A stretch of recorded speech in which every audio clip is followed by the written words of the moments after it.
everyone. Welcome. Hello. Was waiting for Miss Becchi Lee. I hope you all are having a great day. There she is.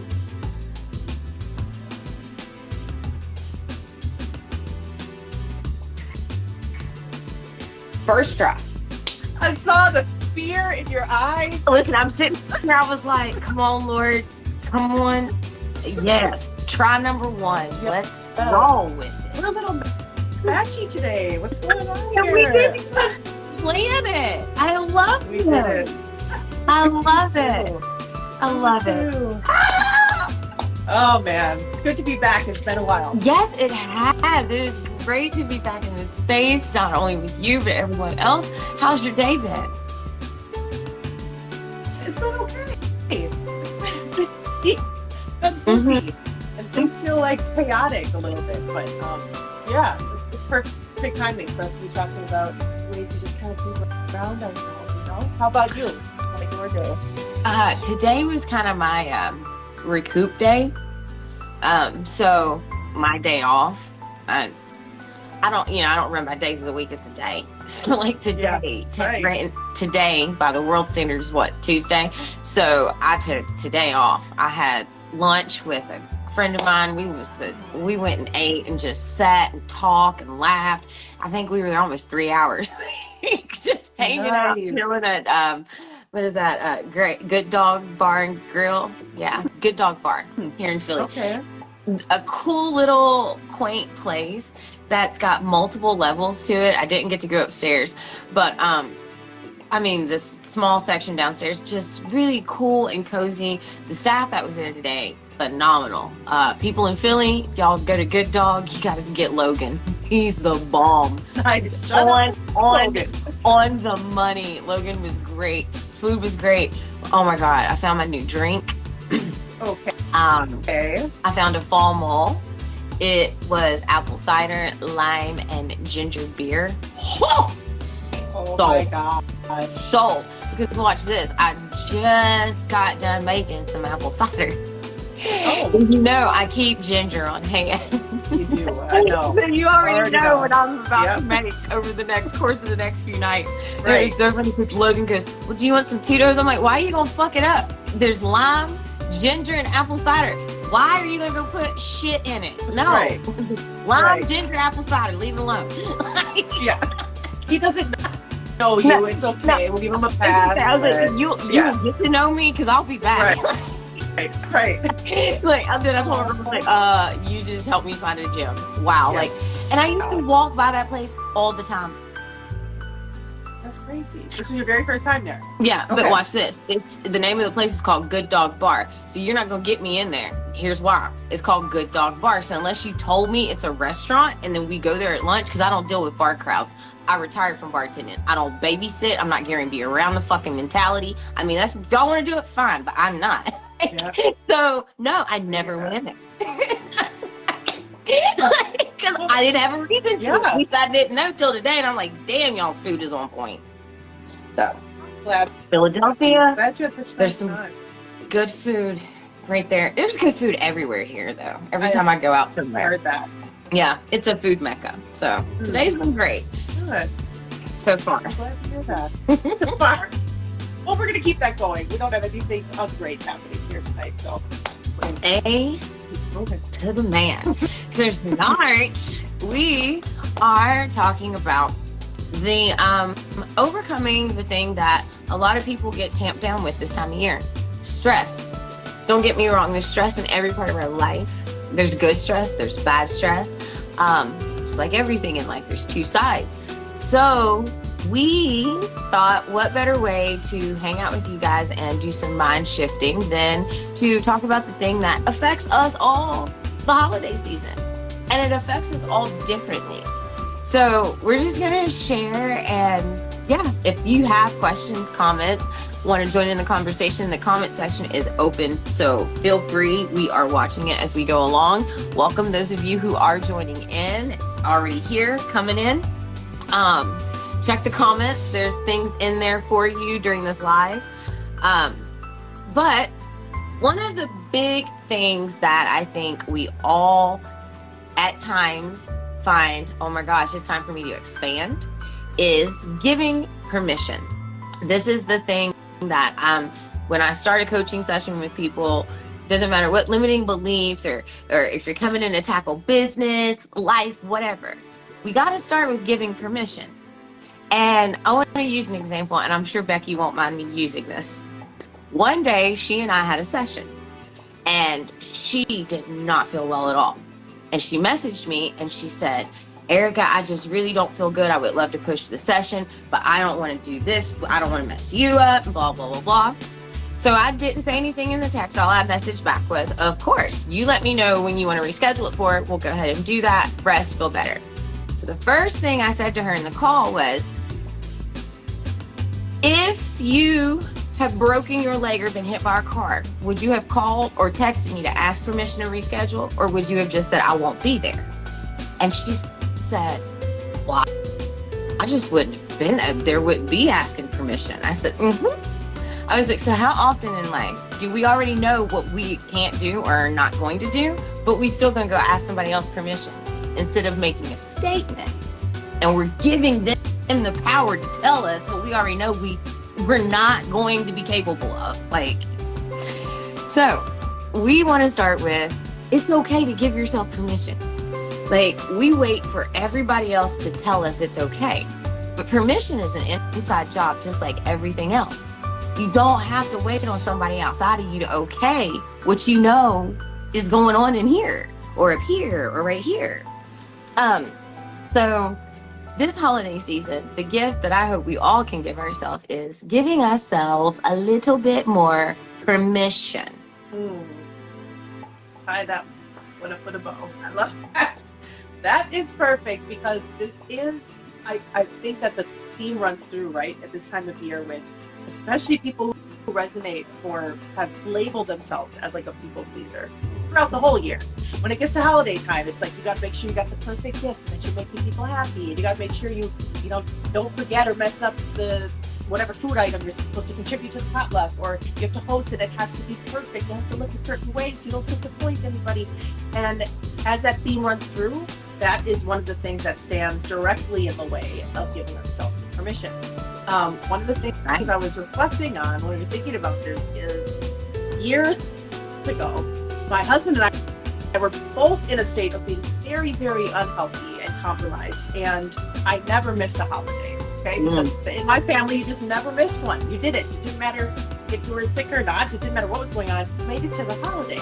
And it wasn't even that anyone really made me feel that way, but I made myself feel that way. I'll be disappointing them, or they'll be upset. And I also just didn't want to miss someone to be in our family. But I remember my husband being too sick to do anything on a couple of occasions, and I kind of guilted him about it. I was kind of like, can't you just make it? It's just like one day. Like, can't you just come for a couple hours? Are you sure you can't? And he'd just be like, no, I'm not.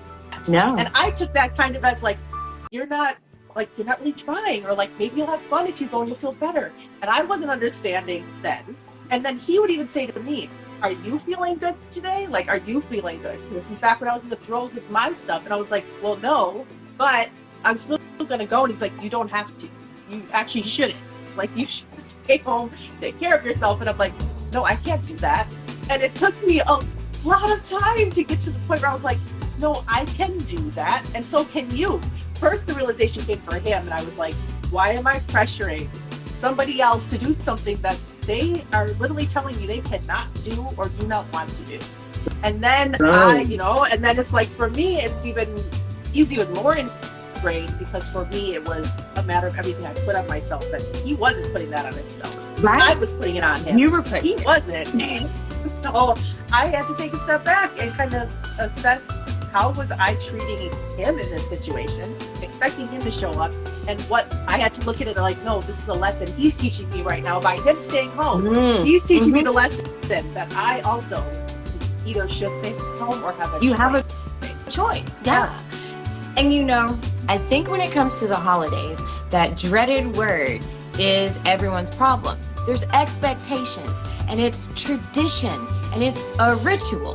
But it's ironic. I talked about this yesterday. I dropped a coaching moment, And it all culminates around, why are you doing what you do? Now see, where I sit in life now, almost 40, the last person I was in a relationship with, they couldn't tell you why they did what they did, but they also wanted to tell you who you were. So you already know how it was going to go with me. The conversation, brick wall. Yeah. Go analyze you. Right? You still don't even know why you was in the street all night last night doing drugs. Shut up. Like your wife, I don't know. Okay, if that's your strongest why, then go gain an understanding. But when it came to the holidays, he said, well, that sucks that you don't celebrate Christmas, and like I feel like I got the shit end of the deal because you've been with all these shitty people. I'm like, bro, pump your brakes. I said, because see, let me show you when I decided I was not celebrating this Christmas. It happened when I was a child. I actually called my family to attention. And it was the year that my grandmother had broke her leg. So that meant we was responsible for putting all the Christmas decorations up. So after Thanksgiving dinner, you know, she's sitting in the chair giving directions, and I'm the oldest, so naturally it's all falling on me, right? And when I tell y'all I'm highly allergic to bullshit and fake shit, I am. So guess what? Every time I had to deal with the tree, I'm broke out in whelps and hives because it's fake. It's okay. Nothing about it felt great to me. But also what I could not understand was, why the fuck are you all holding on to shit for 11.5 months to put it up for 3.5 weeks? So in the midst of my anger with the tree as a child, I looked at my grandmother and I said, answer me this one question. What's the point? And she said, it's what we do. I said, but what's the point? Where is it getting us? This stuff has been in your basement, moving it around from this place to that place all year long. You can't even get out of a chair to help. This is what you enjoy. I could care less if there's lights. I said, hell, I found out at 4 there's no Santa. I heard y'all putting shit together in the basement. So I need help understanding what's the point. And it was so funny because here's what she said. I can't give you a deeper point than this is what we've always done. She said, but you know what? This year the light's at least staying up till February because you do have a point. And I was like, well, that sucks because I don't really want to look at them that long, but whatever. Okay. So it started making her think in that moment, like, well, why are we doing all of this crazy stuff every year, going to these extremes? What's the point? You know? So it goes back to this. While you're running yourself crazy, why are you doing what you do? Because if this holiday is about celebration and being together, then driving yourself crazy shouldn't even be on the list. Right. So then it comes down to, you can keep a tradition without expectations. What's that tradition going to look like for you? No. I love that you brought that to their attention at such an early age. You were so aware. But see, here was the kicker for my ex when he said that. I said, here's the thing. You want to put a tree up? Put a tree up. I don't care. But I'm not putting a tree up. I said, do you see where that goes? Yeah. I don't care what you do. You can put a tree up. You can decorate the whole damn house. But I'm not. I said, but I'm going to find that quite ironic since you also claim to be Jewish. Where the fuck's the menorah going to go? I was like, so see, you're upset about something when you over here just mixing a whole bunch of shit together. So give me a why and I might feel more compelled to participate maybe. I was like, but understand, I'm not going to stop you from doing what you enjoy, but that doesn't mean I have to do it. Right.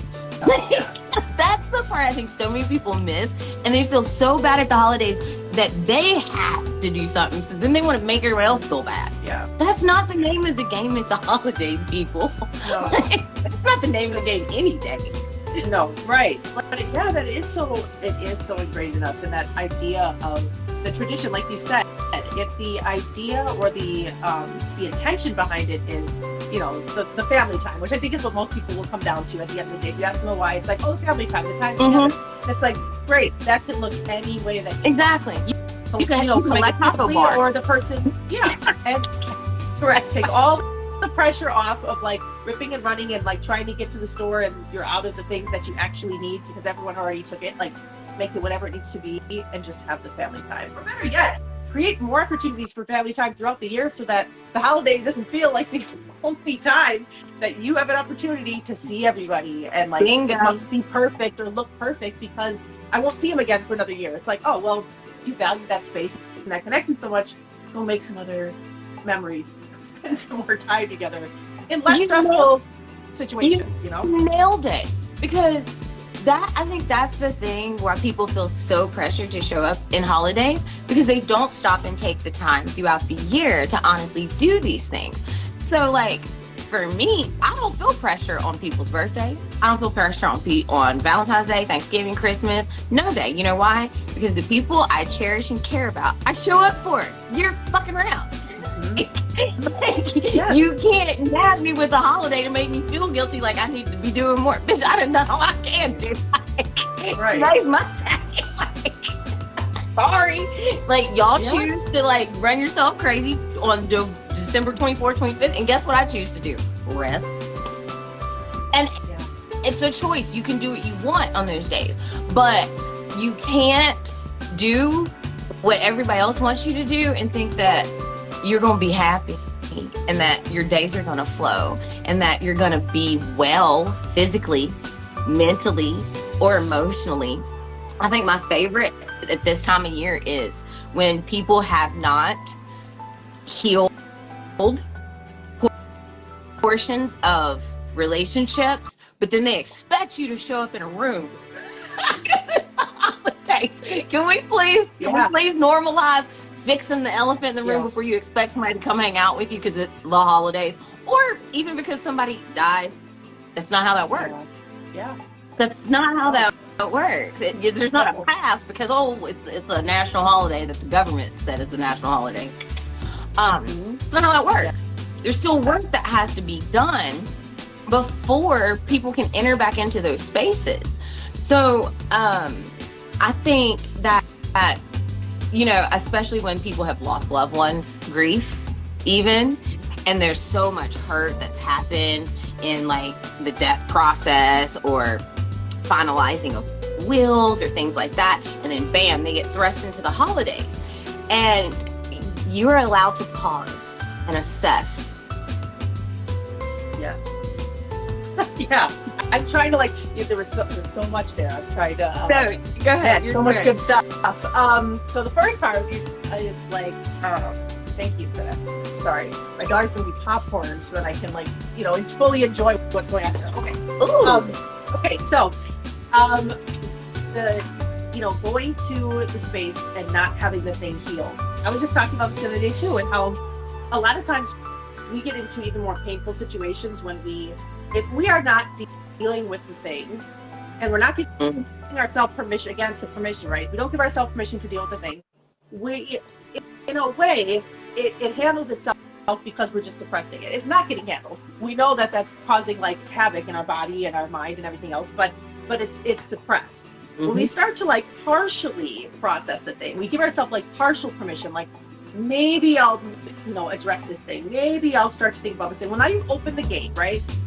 And now the wound is exposed. Mm-hmm. Now it's raw, and you're going back into the space now, this holiday space, for example.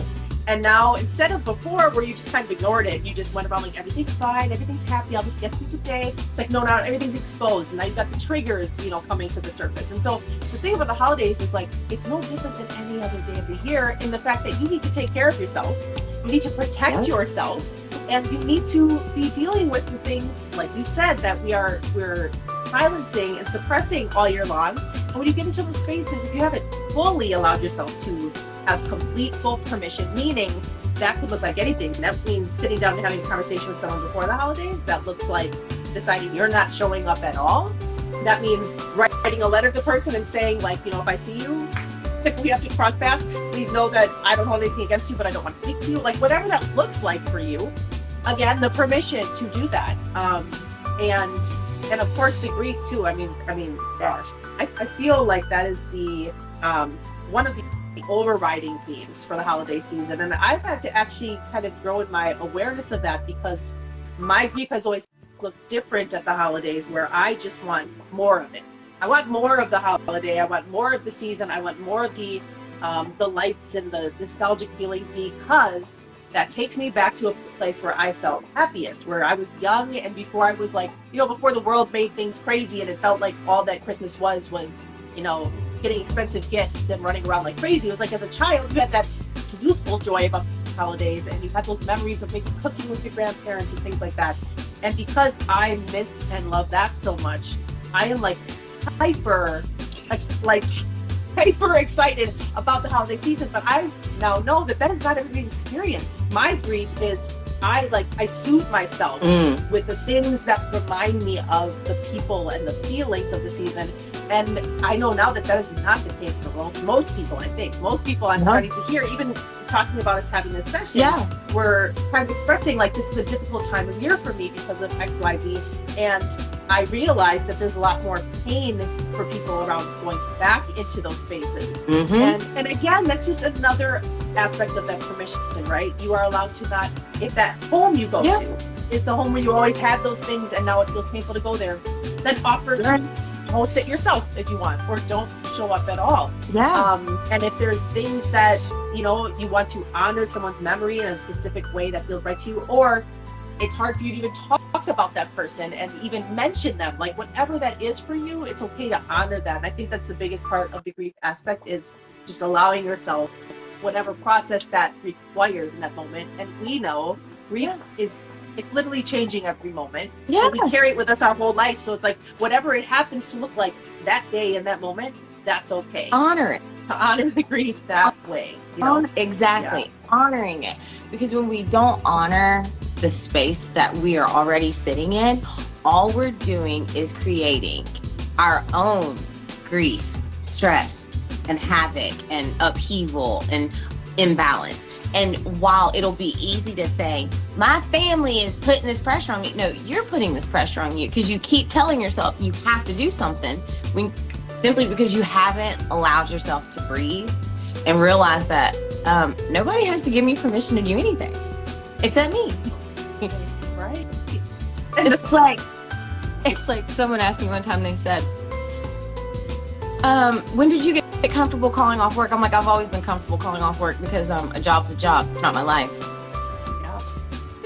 And I'm like, so it's not that I'm trying to say, but I am. When I call into work, I won't be there today. I'll never forget, I had somebody one time, they were like, well, so why won't you? Because I won't. Well, we're going to need, click. No, you don't need anything. I won't be there today. There's no conversation to be had. Like, we can be on the phone for 15 minutes. What's that going to do? It's going to delay you at work. Because you're at work. Right. Like, you were there, so you need to be at work. And I need to do what I'm doing. I won't be there. But, we've been told that you've got to give a beginning, a middle, and a end. No, bitch, I won't be there. Yeah. Mm-hmm. It's the simple as that. Yeah, I love that you're highlighting that, because I think that what that reminds us is we need to put this in practice every day, not just at the holidays. We can't just wait till like Christmas Day and be like, can I give myself permission today to not go? It's like, probably not, because you didn't practice it for 364 other days. And now you're like, this is how it is, and this is what it is, and I don't feel right doing that. And this is the reminder that, like, the holiday, again, is no different than any other day, whether we're dealing with healing the thing with people or within ourselves, or if we're giving ourselves permission. And if you practice that throughout the year, or just in the holidays, it's not going to feel as difficult. That's the thing I think that happened for me. It wasn't me addressing the holidays specifically. It was addressing life. A whole turnaround of the mindset of, I don't have to show up this way. I need to show up for me. I definitely need to start showing up for me, because I was showing up for everybody else in every other situation that was not necessarily benefiting. If you love the holidays and you love the chaos and madness, go for it. Right. But if you don't, and you need to breathe, then you need to do that. Yeah. Growing up, my grandmother always hosted Thanksgiving, Christmas. Like, you didn't have to worry. But here's the kicker. Those weren't special days to me. You know why? Every Saturday and Sunday, we had big dinners like that. Our house was full. Mm-hmm. So the only difference at Thanksgiving was, well, if it fell the right week, we were also celebrating my birthday while everybody was there. And on Christmas, well, okay, there's gifts. and I get a big ass breakfast and don't have to go to bed at night because there's no school. Sure. Right? Like, these were the only differences. Right. So for me, I couldn't wait to get out of my family's home, because every Christmas I didn't necessarily want to be around people. Like, just because in 99 I wanted to hang out with the whole family didn't mean in 2000 I wanted to be around 1,700 fucking people. So I couldn't wait to not be in that situation, so I didn't have to be there. It's one thing when you're a kid, okay? There's things you do have to do, Right. okay? And I learned as a child I can be anywhere, even if I don't want to be there, and still not infringe on your good time. But guess what? When I get where I want to be, you're not going to infringe on mine. Right. Like, I did this for you. Cool, now leave me alone when we get home. Yeah. So, like, the thing is, I then started hosting. Like, I decided I would do Thanksgiving, and I don't know why I ever decided to do that. Actually, I do. I was the good person. I was being the good person. Like, oh, let me do the fucking family dinners. And it went on for 5 years. And on the 5th Thanksgiving, I'll never forget it. I had cooked for the salon, and then I had also done a dinner for my family. And the guy I was seeing at the time, he was prior military, so he actually was home. He went hunting all morning, and I was like, when you come in, please wake me up. I'm going to take a small nap, and then I'm getting up and getting right back to it. And when I got up, mind you, at this point, I've now been moving through life. Like, Thanksgiving's on a Thursday, so my day started on Tuesday. I've had maybe 3 hours of sleep, but I can roll like this. I'm not upset, right? Life's moving. But I'm sitting there, we get to the dinner, and Pam, yeah, we don't call her anything but that, Pam, and my sister Jasmine were sitting there at the table, and it's me, her, him, Josh, and we're all sitting there, and Pam and Jasmine are doing what they always do, talking shit about the person who's fucking feeding you, and also the person you continually steal money from and everything else, right? The person that, if we want to be honest, you better be thankful I didn't snap off and kill you. Like thank God I'm not that human. But no, so they're doing their thing. So as dinner concludes, Josh and I are cleaning up, and I was just, and he could see it, right? And he looks at me, and he was like, please don't. And I'm like, you know what, I said, I'm so, and about that time, he just throws a whole handful of mashed potatoes at me. And at this moment, a full-on military-style food fight breaks out. Because you got to think, prior Air Force, he's Army. I'm talking food everywhere. Turkey, dressing, gravy. And he and I are just laughing our asses off, throwing food at each other, right? This is my house. My home. I pay the bills here. Y'all are making such a mess. I said, you need to get the fuck out of my house, because this will be the last dinner I host here. This will be the last time you'll be here. I was like, goodbye. And she just looked at me. I said, yeah. I said, you're ungrateful, unthankful, and I'm thankful to be done with you. And I just turned around and kept on food fighting. I was like, and we're out. Like, so, you know, that's how I do my family dinners, that I wasn't hosting no more. No, y'all are ungrateful. This is Thanksgiving. Y'all been the most ungrateful fucks sitting at my table. Go somewhere. Like, get out of my house. I'm done keeping up appearances. Like, I don't care. It's like, y'all can sit on the curb next year. I don't care. Oh my gosh. No. So I am an advocate for, if you are abused in your relationships and at your dinners, why are you going? Yeah. You don't have permission to vacate. Right. Oh my gosh. I get it. Been there. Yeah. Like, nothing you do is right, then why are you here? Wow. And I also, I'm sure that was like you said, there were aspects of that were throughout, like all throughout the year, right? And it just comes to a head when it gets to a point like that where you're putting in a lot more extra effort to make the thing turn out a certain way. Yeah. And nobody has time for that. Not an ounce of time for that, you know, because at the end of the day, my sanity is not worth any fucking tradition. Because, you know, everybody uses that excuse. Well, we got to do it. It's tradition. Okay, but what's that tradition worth to you? Yeah. Well, then if you take it out of the context of like holiday tradition, and you just exchange that for like habit, any other time of the year, a thing that you do, period, that is taking your sanity away, a thing that is, and you could do it weekly. It could be a meeting that you have every week. It could be a friendship that feels toxic that you go to every couple weeks, or relationship you're in every day, like whatever it is around you that you continue to engage with that you should not be engaging with, is no different than a tradition that you follow once a year, and I think maybe sometimes that's the thing. People are like, well, it's just this one time. But can you imagine, even for somebody that does the work all year round, okay? So like people who are starting to get into their healing journey, and they're starting to really like get their sanity, get themselves centered and balanced, and they're making good moves. They're like, do you understand that one day literally can set you all the way back? Yeah. Like it also can't, if you are, if you're being very mindful of how you are. But if you're already like this, you barely just now walking the rope. Yeah, you could be on either side of that rope at any given moment. So what's it worth at the end of the day? So it comes back to, why are we doing what we do? When we understand what we do, we can honestly speak on what we will and won't do. So when your strongest conviction is the Bible said it, or because it's tradition, that's a shaky foundation, because you didn't create those things. You just are showing up and repetitively doing it. It's kind of like, I knew a woman one time who every other weekend she was in the hospital, and her husband would be like, she's such an attention whore. She's such an attention whore. So I'm a pattern person. So I started just paying attention. So one day I said to her, I was like, can I ask you a couple questions and let's see where it takes us? And she goes, okay, why? I was like, because I want to see if I can figure out what's going on with you. Mm. And she goes, okay, sure, shoot away. And I was like, every time you get sick, where have you eaten? And she goes, what does that have to do with anything? I said, just answer it. What have you eaten every time you've gotten sick?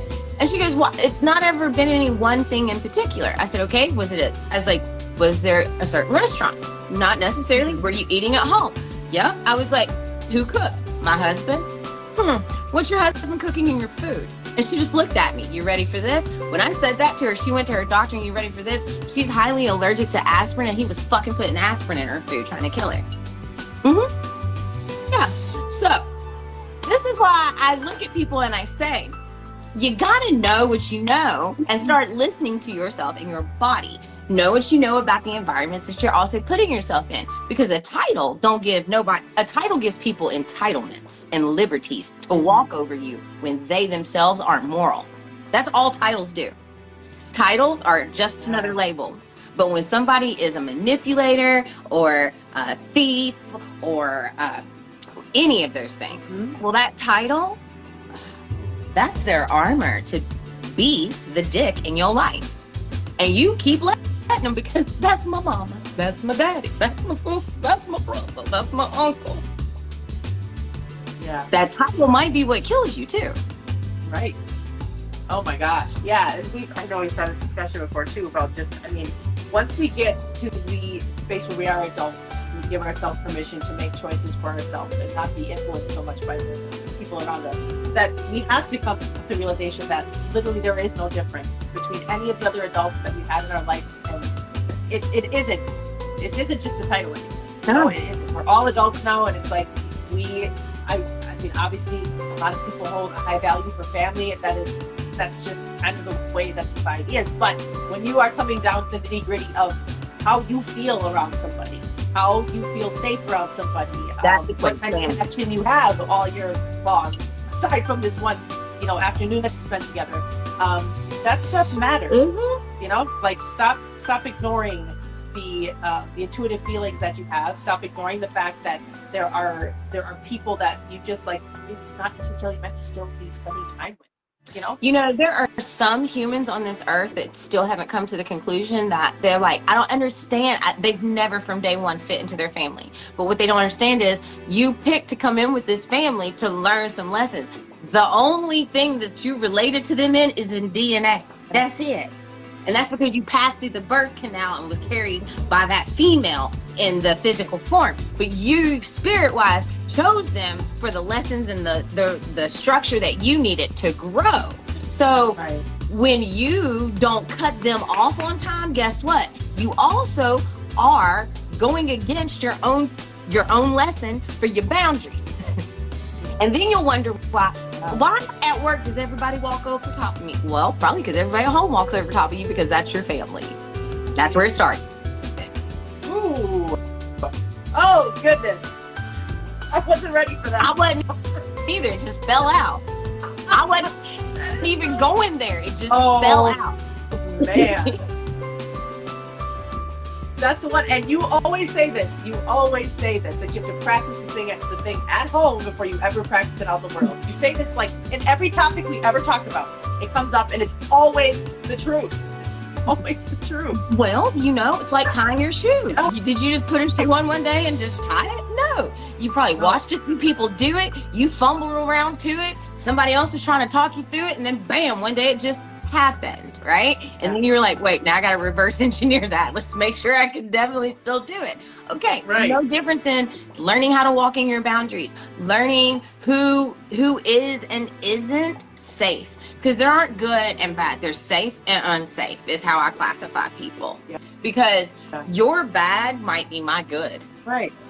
Like those two words are subjective. But how I feel in your presence and how I feel when I know I'm not around you, like those things, that's what I'm cueing in on. Like, I don't care if you carried me for 9 months and went through 56 hours of labor, because your actions do not convey that you went through all this amazingness so that you can have this kid. What your actions convey is, I had a chest piece and now I'm mad because I still can't do what I want to do, and you're my problem. So you're not a mom. You're a succubus. You are an incubator at best. Appreciate you getting me here. Thank you for my lessons. And now move out my way so I can get to my blessings.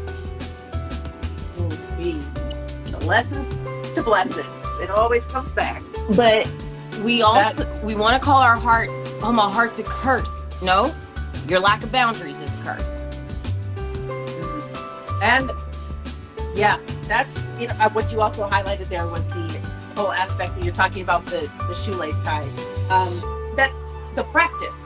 We have to have the practice. We don't just wake up one day and just have this natural ability to stop doing a thing. No. It's like I tell my kids this all the time. I'm like, they say things that they, I want this thing to get better or something, or I'd like this to get smoother. I'm like, that's great to have the wish and desire for the thing to happen, but if you're not meeting that with the actionable step, it's not going to happen. Exactly. And so when we talk about we want that change to happen, like I want to arrive at a Christmas get together and I want it to be smooth and have peace. Well, that's great. Even if everyone in your family is desiring and wishing for that same thing, doesn't mean it's going to happen if nobody is taking the actionable steps to get there. And the habit forming practices, I think this is also a great time to talk about it because we're heading into the new year, and I know that we talk a lot about time is just a construct, but a lot of people do still operate off of that time system where it's like, oh, we're coming to the new year and a fresh start. And if you're one of those people that feels like that, then this is your window of time here. Start practicing now, before we get to Thanksgiving, before we get to Christmas, before we get to New Year, and you want to set that intention of getting into the new year and having healthier boundaries, having an opportunity to give yourself more permission, getting into a healthier mindset, getting into healthier habits. Start doing that literally today. As soon as you get off of this video with us, go and do that. Yep. And do that all the way through until that that new year. That's your fresh start. And let that be like your launching pad. You have to start practicing now to get yourself ready for what you think is going to be the next chapter and next fresh start. So they all intertwine, the permission and the boundaries and the practice, and all of them are necessary this time of year for us to have a little more peace. And like you said earlier, the sanity aspect of just maintaining that throughout this season is important, and it won't just come. We have to work for that a little bit. It's funny that you came back around to sanity and making that work. What is it for you? Because another big thing during the holidays is people are stressed the fuck out because of money. Because society, because what tradition says you gotta go broke to buy gifts because there's got to be gifts under the tree. It's Christmas. That's what Christmas is. And so you got all these people that run around, and then come January 1st, they can't even lock into their good habits because they fucking mad about the shit that they just, damn, I just had to spit. Because watch this. Let's think about this, people. Y'all start going broke at Halloween. Couple weeks, fucking Thanksgiving, and you had to buy the whole damn feast. Now you turn around and have to buy a whole nother feast, and God help you if you got kids, because you also had to buy presents. All right. So, and then your family all wants to hang out that you don't even talk to the other 364 days in the year. So, you know, someone said to me one day, they were like, well, how do you fix that? I said, you make the holidays your holiday. Because at the end of the day, you don't have to do anything you don't want to do. Because watch this, every day of the week is a national day of something. Did y'all know that? Google. Every day when you wake up, if you don't believe me, Google, what's today's national holiday? Not just one either. No, like 10 things in a day. Yeah. So with that being known and that now being said out loud, that truth, Christmas is what? Another fucking day. So you can celebrate it any day you decide to celebrate it in any way you decide to celebrate it. I had a client, and they were one of my clients when I was in finance. So this was back in the early 2000s. And they always came in at Christmas. It was husband and wife, and like they would come in to do drops into like the 529 plans, and they would also come in and take money out of their travel account. And like they knew what they were doing. They knew how to play the stock market, right? And they would just take their interest, play travel. So one day the wife was in there, and she and I we'd always chit chat, and she was like, I was like, where y'all headed now? She's like, Belize. I was like, wait, y'all are going to Belize for Christmas? She said, yes. She said, we don't do this traditional shit. She said, even if I was just a mediocre making money woman, she said, I wouldn't spend my money on fucking things. I'd spend it on an experience. My family, we're going to travel. Yeah. So they don't buy gifts. And I guarantee you to this day, they still don't buy gifts. They travel. Their children every year was somewhere new. Right. But their friends, who also make great money, but were tight, you know, that they make great money, but they act like they're broke, which are the people who stay rich. They would be like, God, the holidays was rough. We had a lot to buy, blah, blah, blah. Yo, we can't take a trip yet because they live on a budget. Even though they got expenses, sure, they have money out the way. They're still going to live on a budget. So they're over here acting like people who really only got $500, right? We either gotta buy gifts or we're traveling. It's one or the other. They could do both, and they won't do both, right? And this was back in the early 2000s when we wasn't dealing with this inflation. We weren't dealing with this dumb shit, right? We were in a war, so money was good. Right. You know, the economy was booming. So with all that being known, you know, what are you willing to make the holiday? Like, does it have to look like what it looked like when you was a kid? Because let's be honest, did you even really like the people you was around when you was a kid? If you let yourself come out of the nostalgia for a minute and honestly assess, did I even like where I was when I was a kid? Because see, a lot of times what we keep running back to is familiar. And because it was comfortable and it was the known, didn't mean that it was the best thing for you, but you know it. So that's why you go back to it. Right. Kind of like when people say, why can't they leave that abusive relationship? Well, because everything's been torn away from them in life because of the abusive relationship. And now that they did finally leave, it's a little hard. That's familiar. Let me go back real quick. Same principle with holidays. So I always encourage people when they start, but it's got to be like, but did you even really like that when you were a kid? Yeah. Mm-hmm. Because if you can't honestly say wholeheartedly, fuck yes, I did, then you just repeat and poison. You repeat and drinking the poison you've always been drinking. So what are you going to do about it this year? Well, and also, you know, that comes back to like having conversations you might need to have with people, right? Because this is something like we always did exchanges for, and even I'm talking about as an adult, not the big, huge family thing, but just my, you know, immediate parents, siblings, exchanging gifts. And last year was the first year we decided as a collective that we were going to do that. And it was the first year, but like even before that, I wouldn't even give myself permission. So I was like, I love gift giving, but I always, like financially, it's always very difficult. And so even though it is, I'm still like, but I love to do that thing. And so last year was like, well, I'll try it. fine. I'll sign up to try it for a year and see how I feel about it.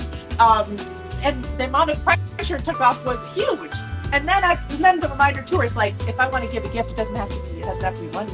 There's plenty of things we can come up with that, right? You know, we can do a kind gesture, or a, hey, I'll come do this for you in your yard because you can't, or hey, I'm gonna write you a poem because I'm good at that. Like, I mean, we have creative minds. We are very capable of doing things that don't require money and still feeling like we can show up. So for people that just feel like, you know, even if they're like, well, I can take away this and this, and maybe I won't do this, but I still have to give gifts. I can't tell you how many people will, I mean, like, on layaway all year long, like, no, this, I have to do this. My kids, they expect this. And it's like, I mean, you may have set the stage for that. You may have been doing that. Now your kids do expect that from you. And you still can tell your children, no, actually, that's not happening like that this year. Yeah. We're doing it different. But you know what? People who refuse to be where they are and keep trying to live outside of their means to live a traditional life, what they end up doing is they set their children up to be shitty adults. And I hate to say it like that, but that's the easiest way to say it. It's how it fell out. Sorry. You do. You set your kids up to be adults that always expected something. And then they always run around disappointed and depressed and always sit in a therapist's office thinking they need a pill. No, they never was told no as a kid. They didn't get to experience what no felt like and then still fucking lived. Like, y'all know me talking about I was told no. Let me tell y'all what happened to me traumatic. Okay, my traumatic. I'll never forget it. The year the Barbie car came out, the pink convertible, I was getting it. Anything I wanted, I got because I knew how to act.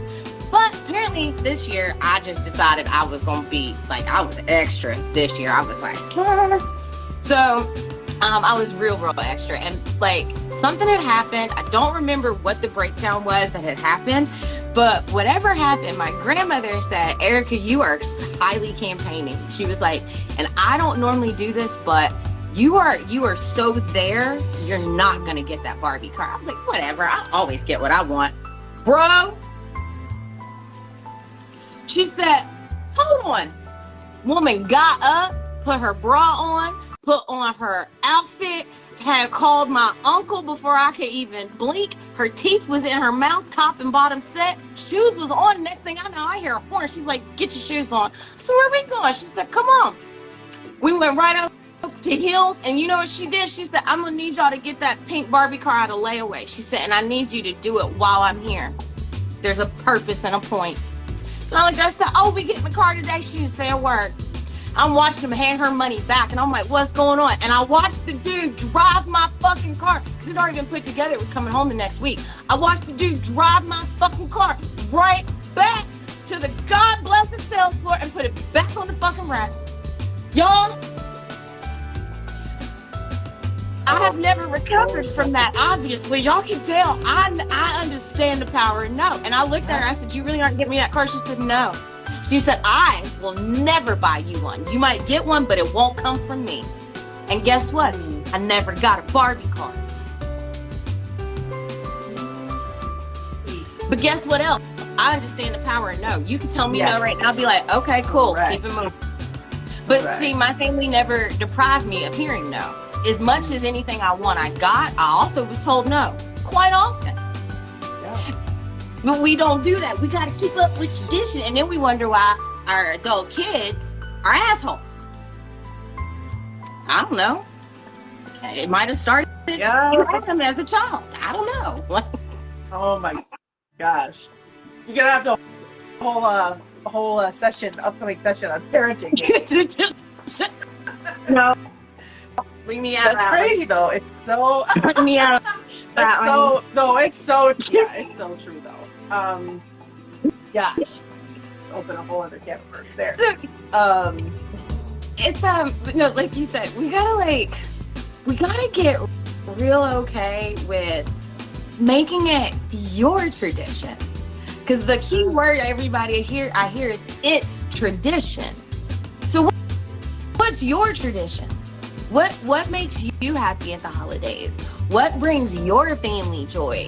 And I want you to honestly like sit down and let yourself meditate on that. Not talk, sit and think in silence. Not praying. God, hush. You can't hear shit when you're talking. Just sit there and ask yourself, what is tradition to me? What does that even honestly look like? What does that feel like? What do I want it to look and feel like? Is it anything like what I came up with? If that is, cool. But if it isn't, okay, sift through that shit and move it and build a foundation. Because if you just run around on a tradition, well, that's sinking sand. It's not even yours. You're just trying to keep it up. And it's pulling you down. Which is why we see mental health visits peak at this time of year, which is why we see intestinal issues peak this time of year. People will eat their feelings away. They will drink their feelings away. They will whatever their feelings away. And unfortunately, you can't. Your feelings are part of you. That, like, you can't, okay, you can try to numb them, but guess what? It's still going to be there.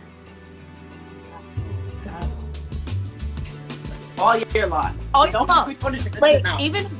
Even if I have a problem, today's what? Tuesday, what time is it? Tuesday, 9:21 p.m. If I have a problem right now at 9:21 p.m. and I choose to avoid it, guess what? It's still going to be a problem at 10:21 p.m., 11:21 p.m., 8 a.m. fucking tomorrow. Yeah. It's an illusion. Right. And also, I know we haven't touched on this a lot and we're wrapping up, but the last thing I just want to say is to also be okay with the change. We forget sometimes. This is part of like the thing that we avoid in our healing in a general sense is we're afraid of the change. We're afraid of what that's going to look like or what we might be called to do. And so again, at the holidays, right, we're afraid of it looking or feeling different or showing up different or the expectation not being met because you're doing something different. And if we embrace the idea that the change is okay, and I say this as a recovering, I don't even know what you call me, but like I spent my whole life hating change. My mom's in the comments, she'll probably throw a laughter in here. Could not stand change in any capacity, definitely at the holidays for sure, but anytime. And now that I'm like recovering, and I love change. Now I ache for change because I know that there's growth and expansion there. I know that there is a shifting happening. Yep. And so if we allow ourselves to just trust that the change is okay, that also goes hand in hand with that, with the permission. So it does. And it's funny because a lot of times, like you said, we are doing something because we think somebody else wants us to do it. And it's time to start having conversations instead of making up a story in your head. Because so many of you that I know are running around right now killing yourself to make a dinner that you think everybody's going to be mad if you don't do this dinner. And I guarantee you, if you actually would have stopped before now to have an honest conversation with them, you might hear something to the effect of, we don't care hell, we could have had ham sandwiches, we don't care. Or you might have heard, well, you know what, we really wanted to go out of town, but we figured if we went, we would get flack from you, so now we're here. So, if y'all would have conversations instead of just fucking assuming that it's a tradition, so we gotta do it. You can kill so much of your own stress. A conversation will teach you so much besides trying to have one in your own head and keep doing what you're doing because it's habit. Yeah. Gosh, thank you for saying that. Have the conversation outside of your head. I cannot say that enough. If you're talking to yourself, have it outside of your head. Stop having the conversation. Get audible. And then when you need to have the conversations, when you need to have the conversation with people, please go have the conversation. It's so important. It is because I would aim to say 75 to 80% of stress is because of lack of conversation and more of assumptions. And imagine that's the same problem the other 364 days of the year. Yeah. Look at that. It's just highlighted because it's the holidays. Exactly. Yes, you're so right. Oh my God. So when it comes to Thanksgiving, make sure you eat well. It's easy to eat, but eat well. It's the time of year that your cortisol's probably high, your magnesium's probably low, and you're gonna be eating all these rich foods, and somebody gonna reach and be like, ah!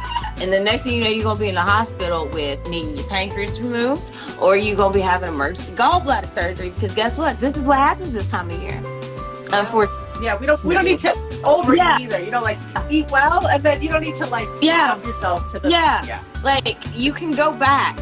You can go back. There will be more. Right. So, you know, there is no need to make yourself sick physically, mentally, emotionally, or financially. Because honestly, if you are making yourself sick in any of those ways during the holidays, then you're not even celebrating the holidays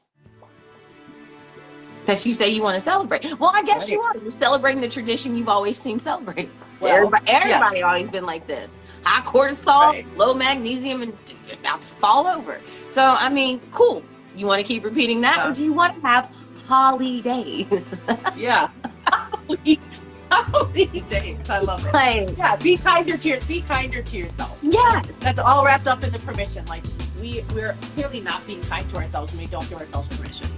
So be kind to yourself. Yep. I totally agreed. 1000% agreed. Oh my gosh. So what grounding, tapping, meditative tips might you have for us as we move into the dinners and the conversations around dinner tables? You know what? I think that in a general sense, meditation and visualization are just so big. And I always come back to my big thing is always the energy, the energy of the thing, the energy, and if you're around energies right at the holiday that you're not usually around all year. A lot of times, people you haven't seen as much as other people. And so, the big thing I think that I'm going to start making sure that I do more of too is just like the energetic protection, meditation or visualization for myself of kind of maintaining my bubble of my energy that I show up in, while also making sure that I am kind of cutting ties to things, people, expectations around me, so that I can just show up in my energy in the ways that I need to, whether that is physically present or that's just like, you know, sending my energy from a distance because I'm not going. Right. But that idea of maintaining and holding your energy no matter what is happening in the environment around you. And a lot of times that can be met by using simple things like a meditation or visualization practice.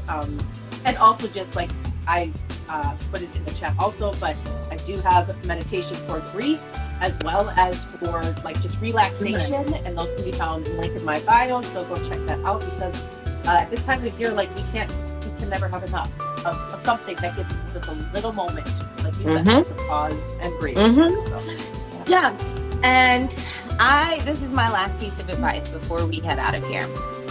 Today I had the pleasure, as we started this live, I told you I got the pleasure of hanging out with a new friend of mine, and she's new to me, new friend. And we're both from West Virginia, now located in Philly. But you ready for this?